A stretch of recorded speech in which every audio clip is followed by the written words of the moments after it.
तो दोस्तों आज अपन बात करने वाले हैं प्रॉफिट लॉस कैलकुलेशन में, जो कि बहुत ज़रूरी है। तो मैं आपको बता देता हूँ शीट पर किस तरीके से प्रॉफिट लॉस कैलकुलेशन होता है। अब अपन ले लेते हैं 100 ऑर्डर पे आपके आरटीओ आते हैं 15% और कस्टमर रिटर्न अपन मान लेते हैं अप्रोक्सीमेट आपके 15% आए। फर्स्ट आरटीओ पार्सल अपन देखते हैं तो 15% अगर अपन उसमें से कम कर लें तो 85 ऑर्डर्स आपके पास बचे। अब 85 ऑर्डर्स में से कुछ कस्टमर रिटर्न्स भी वापस आ जाएंगे जो कस्टमर ने लेकर वापस कर दिए, तो आपके पास बचे टोटल 72 पार्सल्स। अब 72 पार्सल डिलीवर्ड हुए 100 में से, तो अब अपन देख लेते हैं आरटीओ लॉस कैसे होता है। आरटीओ मतलब पॉली बैग एंड पैकेजिंग, उसका अपन 5 रुपये मान लेते हैं, तो उसके हिसाब से हो गए 75 रुपये।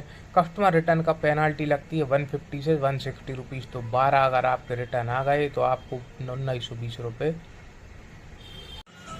ये 1920 रुपये तो हो गया आपका पेनाल्टी। उसके बाद टोटल लॉस कैसे देखेंगे, 1920 और 75 रुपये का पॉली बैग अप्रॉक्स, तो 1995 रुपीज़ हो गया। और यदि आप उसको 50 रुपये के मार्जिन पे सेल कर रहे हैं तो 72 पीसेज आपने भेजे थे और 50 रुपये का मार्जिन इंटू किया तो 3600 रुपीज़ हो गए। 3600 रुपीज़ में अब अपन 1995 रुपीज़ करेंगे तो 1605 रुपये आपका अप्रॉक्स प्रॉफिट हुआ।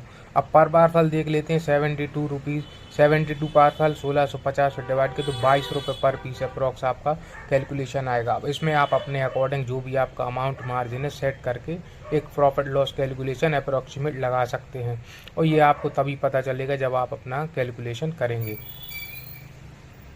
आपको यदि ये शीट चाहिए है तो आप मुझे कमेंट में लिख सकते हैं प्रॉफिट लॉस, तो मैं आपको ये शीट भेज दूंगा कैलकुलेशन करने के लिए।